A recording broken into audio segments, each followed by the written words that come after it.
Olá, bem-vindo ao nosso curso de Teologia Básica. Hoje nós vamos para a nossa penúltima aula. Sim, a aula de número 9.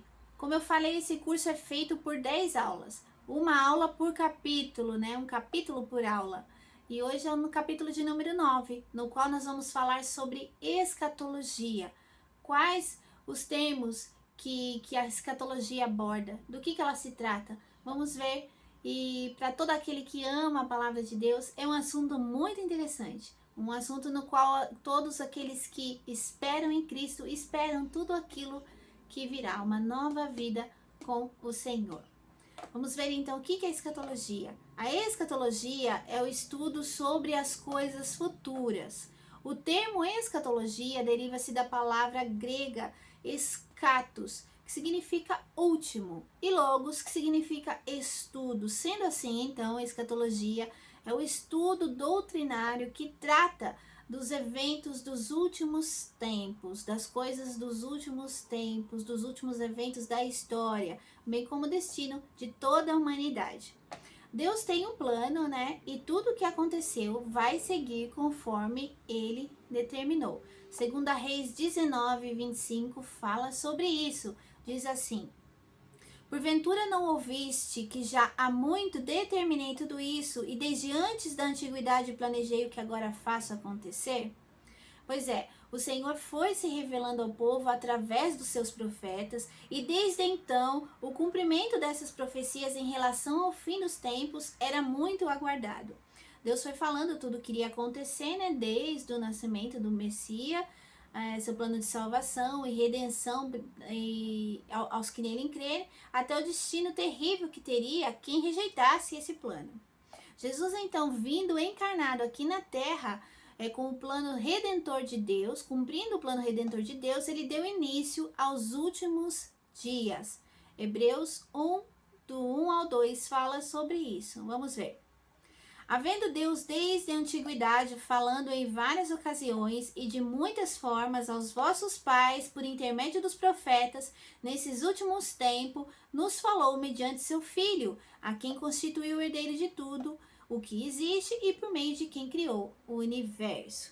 Jesus, enquanto esteve na terra, ele deixou mais claro ao homem tudo o que iria acontecer e também procurou preparar os seus acerca do que fazerem na espera, né, da época vindoura. Desde a sua ascensão, houve uma promessa por parte dele de que haveria um resgate dos seus, dos salvos, né? E o cumprimento das dores e sofrimentos que a terra passaria pela desobediência e rejeição do homem a Deus. Então, a partir daí, a igreja se reunia e aguardava essa vinda ansiosa, até que um mover do Espírito Santo em meio ao povo deu início a uma nova era, na qual todos perceberam estar mais próximos dos acontecimentos futuros. E o apóstolo Pedro soube identificar essa manifestação do Espírito Santo com relação a uma profecia contida no livro do profeta Joel. Atos 2, 16 até o 21 fala sobre isso. A igreja então passou a atuar no poder e na graça do Espírito Santo, como o Senhor Jesus tinha mencionado, Mateus 16, 19, e aguardava então a vinda do Senhor a qualquer momento, Romanos 8, 23 e Tito 2, 13. E o apóstolo Paulo, além dos ensinamentos ao povo de Deus acerca das coisas relacionadas à vida cristã e ao reino, ele deixou claro também que nos últimos tempos muitos se desviariam da fé. 1 Timóteo 4:1. Ou seja, haveria dias maus nos últimos tempos, né? E esses dias já também tinham sido mencionados pelo Senhor Jesus. Vamos ver agora alguns estágios que a escatologia aborda. Primeiro, morte. A morte é uma etapa da vida humana na qual todos passaremos. Contudo, a promessa do Senhor Jesus é aqueles que nele crê, né? Aqueles que creem nele, ainda que morram para essa terra, jamais enfrentarão o tormento da morte eterna. João 11, 25 e 26 fala sobre isso. O Senhor Jesus falou da morte física no caso da ressurreição de Lázaro, esse texto de João. E também mencionou sobre a morte eterna nesse mesmo texto. Dá uma olhada lá.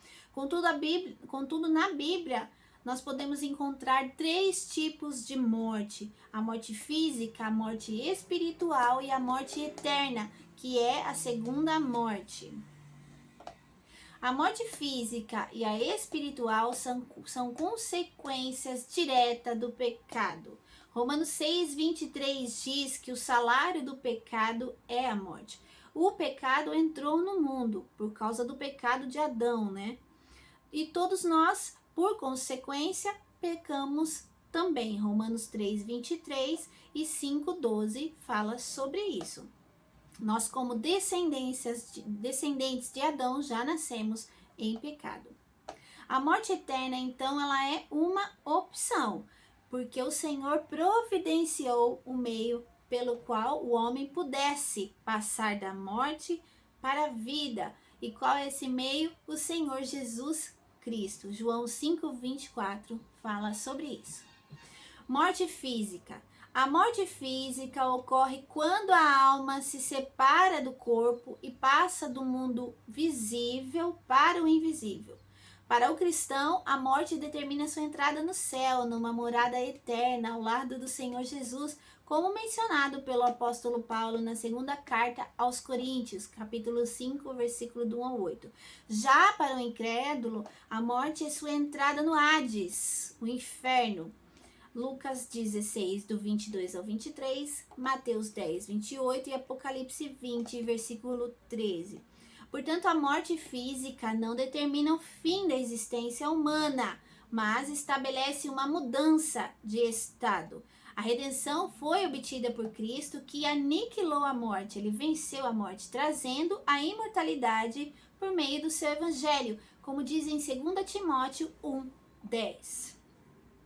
Vamos falar sobre a morte espiritual. A morte espiritual é a separação da alma em relação a Deus. Toda a humanidade, por causa do pecado, como eu falei, né, o pecado de Adão, e nós como descendência deles, já nascemos espiritualmente mortos. Efésios 2:1.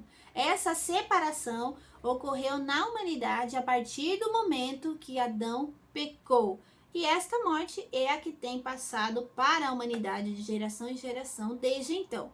Contudo, quando alguém reconhece esse estado de morte, se arrepende dos seus pecados e se entrega a Cristo por meio da fé, ele passa da morte para a vida. 1 João 3,14.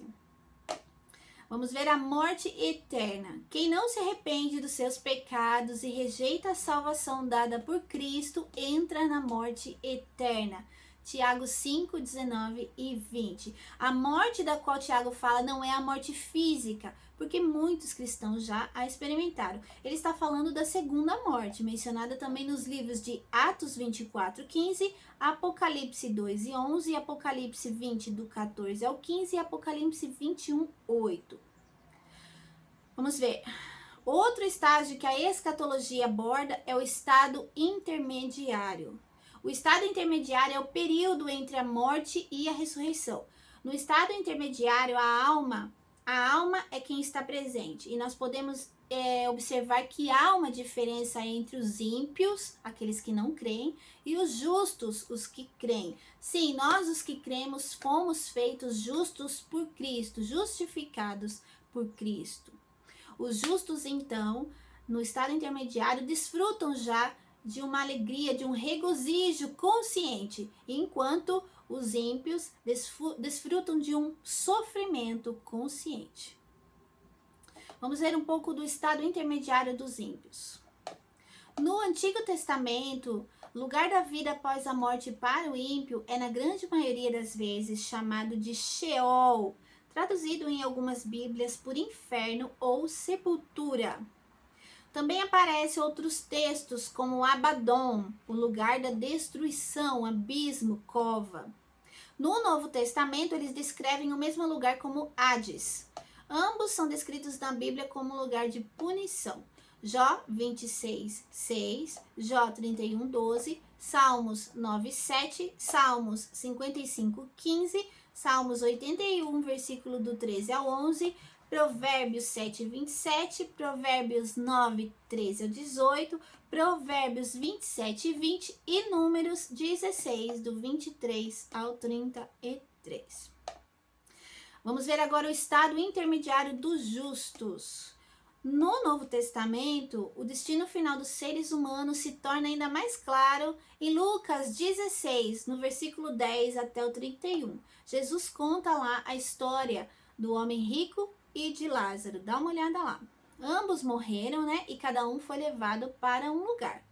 Um foi levado para um lugar descrito como seio de Abraão, um lugar de descanso, de bênção, conforto. E o outro foi levado para um lugar descrito como Hades, que representa o inferno.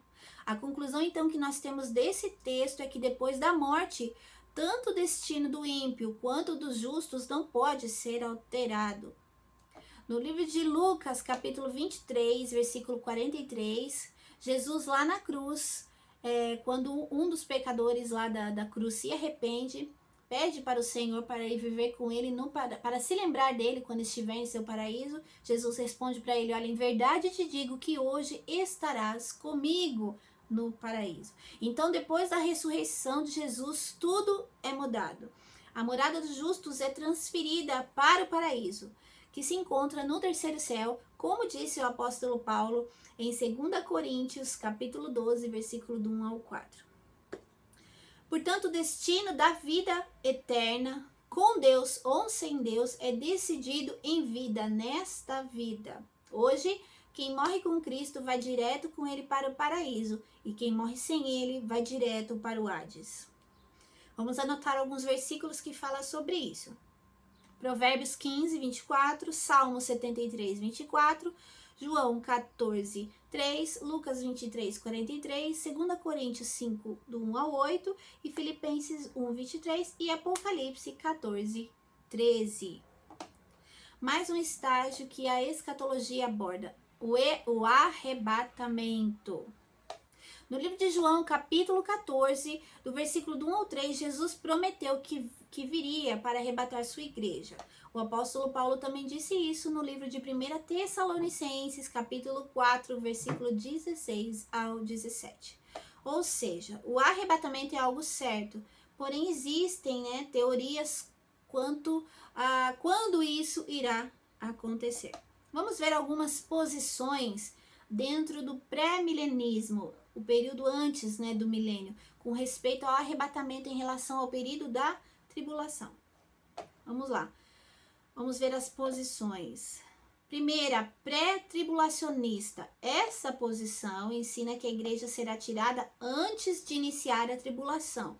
E essa interpretação é atualmente a mais aceita, E que se ajusta no conceito profético, no contexto profético das escrituras.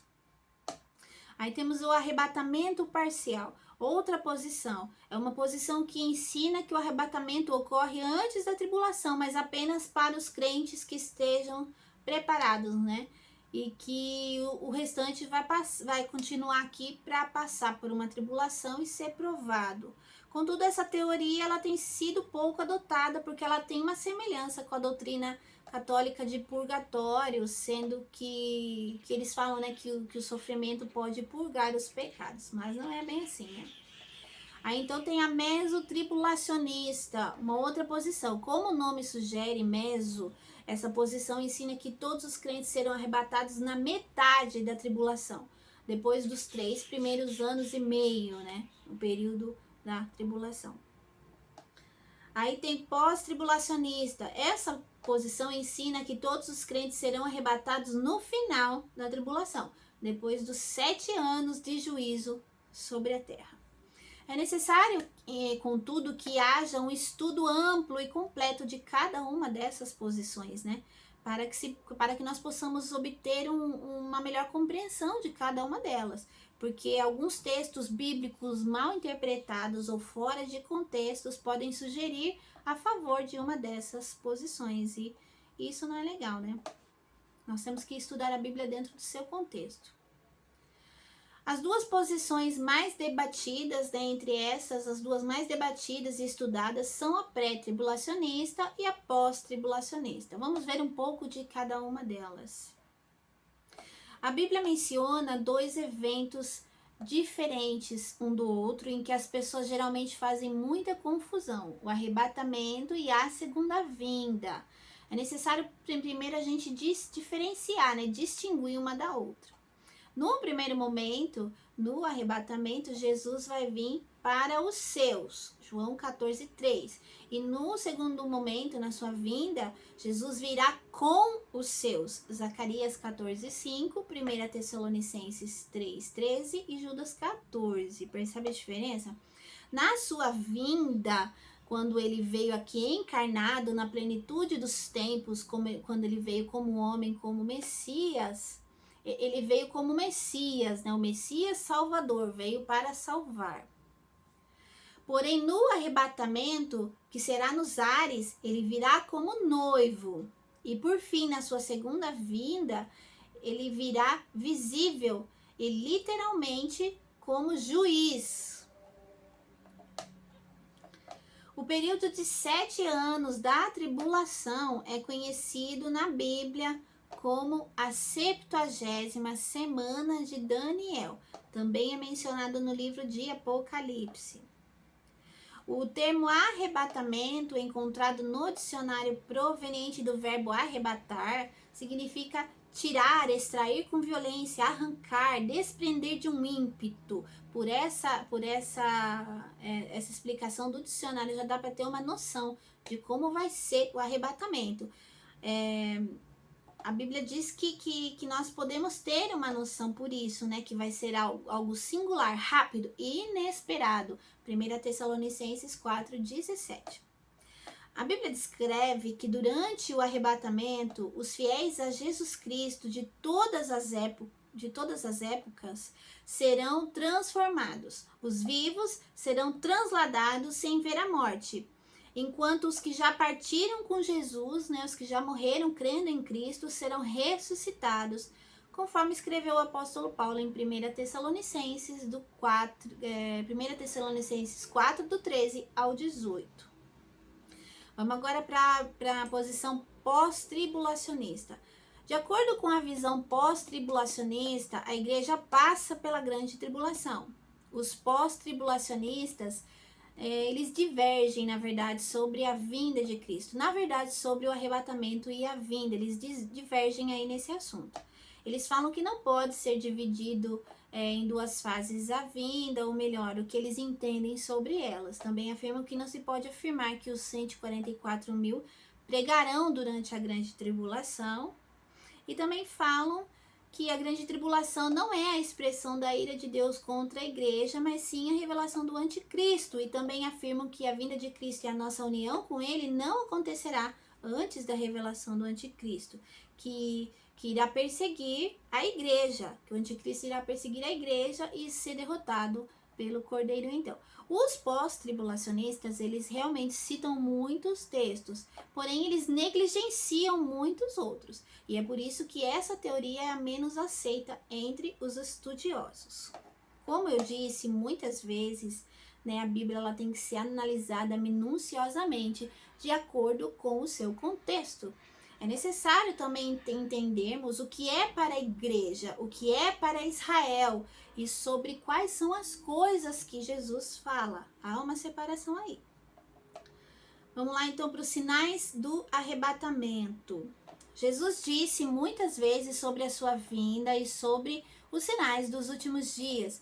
Ele alertou sobre a necessidade, né, de estarmos vigilantes e falou também e declarou que ninguém saberia a hora, nem o dia, nem a hora, a não ser o Pai.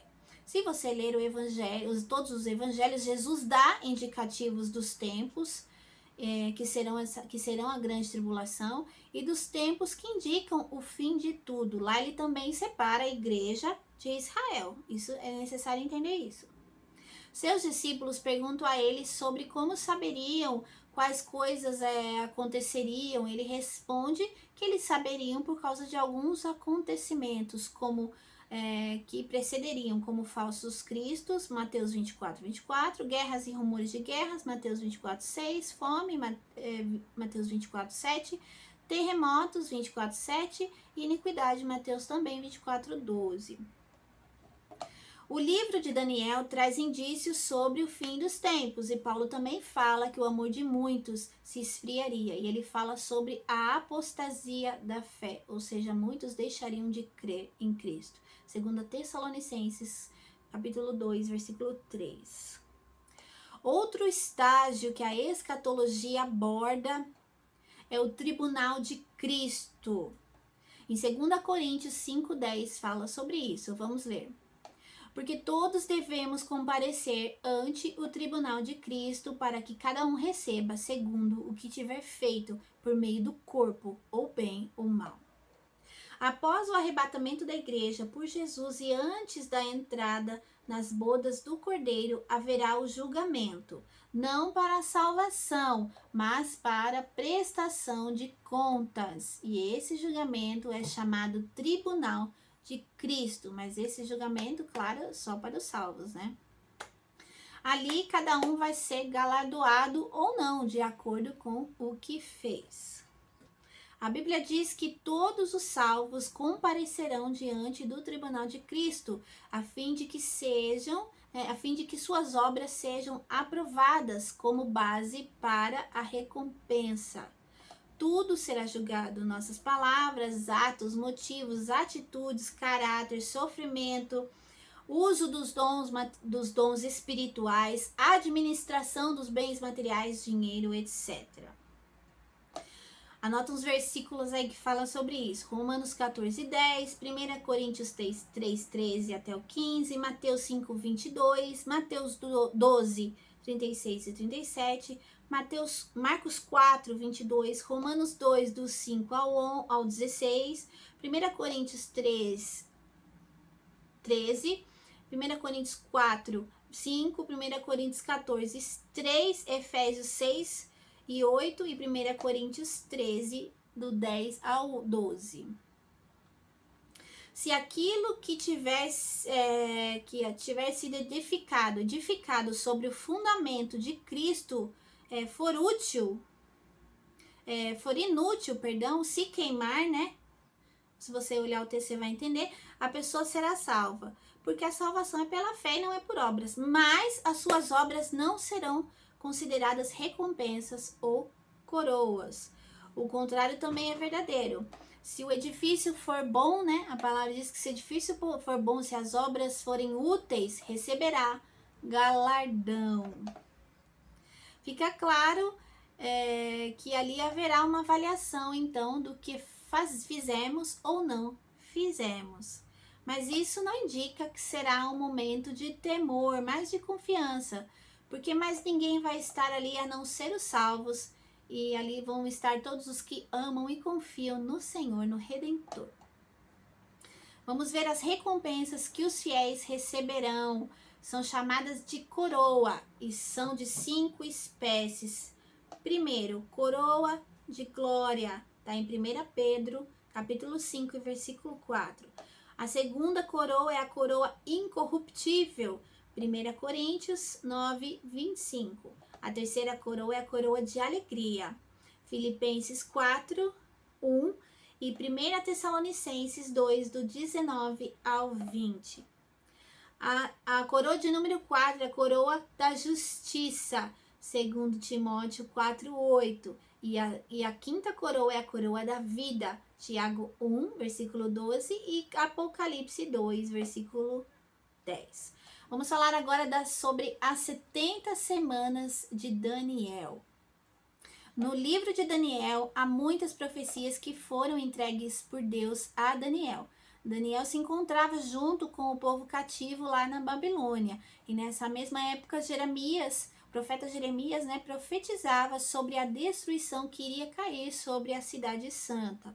Foi revelado que estas desolações durariam 70 anos, Jeremias 25, 11. E Daniel, lendo o livro desse profeta, entendeu que o tempo de se cumprir as escrituras estava no fim. Então ele buscou a Deus, que lhe revelou esta profecia do fim dos tempos. Está lá em Daniel 9, do 24 ao 27. De acordo com o texto de Daniel, há 3 períodos de 7, sendo um período de 7 semanas, outro de 62 semanas e mais um de 1 semana. O começo desse tempo, conforme disse o profeta, é desde a saída da ordem. Nós precisamos identificar o que o profeta quis dizer com semanas, bem como quando começou esta ordem ou esse decreto. O que é o início dessa ordem ou desse decreto? Vamos lá. Essas semanas que o profeta Daniel fala são semanas de anos, não de dias. Para o nosso calendário, uma semana tem 7 dias, né? E um dia 24 horas. Mas vale lembrar que para o povo de Israel a leitura é completamente diferente. Pelos textos de Levítico 23, do 3 ao 4, e Levítico 25, 8, os quais lá conta sobre medida de tempo, dá para perceber que as semanas de Daniel são semanas de anos e não de dias. Daniel 9, do 25 ao 27. Entre o decreto, então a hora da ordem é o decreto da restauração do templo. Entre o decreto da restauração do templo, decretado lá pelo rei Artaxerxes, no livro de Neemias, no capítulo 2, do 1 ao 8, até o nascimento do Messias, há um relato de 69 semanas. Então perceba que as semanas que Daniel fala não são semanas de dias, mas de anos. E o decreto que ele também fala, o início da ordem do decreto, é o decreto da restauração do templo, né? Que o rei, quem conhece o livro, dá uma olhada lá no livro de Neemias, que você vai ver que o rei autorizou, né? Que Neemias fosse para lá, para ajudar na reconstrução a restauração, reconstrução do templo. Então, entre esse decreto e o nascimento do Messias, né, as profecias que cercam isso daí, há um relato de 69 semanas. Já disse que não são 69 semanas como a nossa. Então, depois da ressurreição de Cristo, passa a ser, né, depois da ressurreição, né, como eu falei no início, a ascensão dele, passa a ser a era da igreja, na qual o Espírito Santo se manifesta. Então, entre o aparecimento do anticristo e a volta do Senhor Jesus, a promessa que ele fez aos seus, Daniel relata uma semana. Lembre-se, como eu falei, que não são semanas de dias, né? São anos. Semana essa que vai ser dividida em 2 períodos, metade e metade. Meia semana e meia semana. Esse período do surgimento do anticristo, ele vai se iniciar a partir da revelação da sua pessoa. Não sabemos ainda quem é o anticristo. A partir do momento da sua revelação, vai começar vai se iniciar esse período. De acordo com os cálculos feitos, Cristo morreu exatamente na semana de número 69. Lucas 24, 44 fala. Portanto, com esse evento se completaram as 69 semanas, tudo devidamente previsto e profetizado. Porém, a profecia de Daniel diz 70 semanas. Falta então mais uma, falta a 70ª, que é a semana da tribulação. Vamos falar agora sobre a tribulação. Logo após o arrebatamento da igreja, se iniciará um período de grande sofrimento sobre a humanidade, que tanto os escritores do Antigo Testamento quanto do Novo Testamento denominam de tribulação, que nada mais é do que a última semana da profecia de Daniel. O Senhor Jesus disse sobre sua morte e ressurreição, sobre os sofrimentos e perseguições que os discípulos e os cristãos enfrentariam, né? Sobre as grandes aflições que se abaterão sobre Jerusalém e, por fim, as agonias dos tempos e também sobre o seu regresso à terra. O Senhor Jesus explicou tudo. Portanto, se você estudar a Bíblia, você vai entender que tudo já está lá, tudo já está revelado e avisado, dá para ter uma noção do que vai acontecer. Tudo aquilo que o Senhor quer que nós saibamos já está revelado na sua palavra. O que não está é porque não é para que a gente saiba, né? Anote alguns versículos aí para você dar uma estudada. Mateus 16, do 2 ao 10, Mateus 10, do 16 ao 29, João 6, 33, Mateus 24, Marcos 13 e Lucas capítulo 21. Existem profecias no Antigo Testamento que mostram que haverá um tratar de Deus com Israel e com todas as nações nos últimos dias. Como eu falei, o Senhor trata com Israel, que é o seu povo escolhido, de uma maneira diferente. Então a gente tem que analisar isso. O povo pecou e desagradou a Deus, a ponto de ele dizer que irá chegar o dia do acerto de contas. E os profetas, eles profetizaram como será o agir de Deus. Isaías 26, do 20 ao 21, Isaías 34, do 2 ao 8 e Jeremias 30, do 5 ao 9.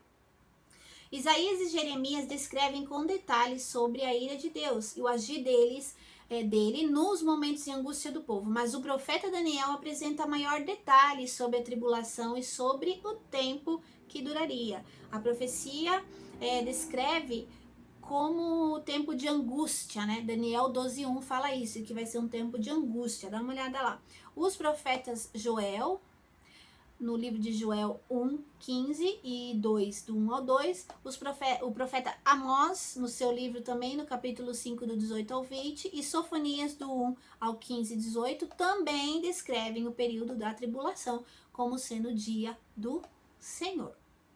No Novo Testamento, com a vinda de Jesus, o conceito de tribulação se expande de uma maneira bem mais clara. Em Mateus 24, do 1 ao 28, Jesus descreve os tempos antes e depois da tribulação. Algumas Bíblias até que tem algumas traduções que tenham os subtítulos lá explicadinho. O apóstolo Paulo também fala nas cartas que escreveu aos Tessalonicenses. Por 2 vezes ele se refere a esses dias. 1 Tessalonicenses 1:10. Na 1 Tessalonicenses, na primeira carta, Paulo faz alusão, à vinda do Senhor, quando ele resolve escrever para sanar algumas dúvidas. Algumas pessoas estavam ali querendo viver na ociosidade, pensando assim, o Senhor vai vir, não preciso fazer mais nada, eu vou ficar aqui esperando. E o apóstolo Paulo falou, peraí, não é bem assim. Mas ele falou, vai acontecer, mas a gente não é assim que a gente tem que agir. E também tinha algumas dúvidas do pessoal de lá acerca do que aconteceu, com aqueles que já morreram. Então, nessa explicação, ele começa a fazer alusão sobre a vinda do Senhor. Na segunda carta dele para a igreja tessalônica, ele fala que os tessalônicos têm que... Na verdade, ele encoraja os tessalônicos a viver com a mente de Cristo, Ele descreve alguns eventos que vão preceder a tribulação. Dá uma olhada lá, 2 Tessalonicenses, do 2 ao 12. De todos os escritos... do 3 ao 12, 2 Tessalonicenses 2, do 3 ao 12, perdão. De todos os escritos sobre a tribulação, ela é no Apocalipse de João que nós temos a narração minuciosa dos dias de tribulação. Meu marido está fazendo um estudo muito bom, muito rico, um dos melhores que eu vi sobre Apocalipse.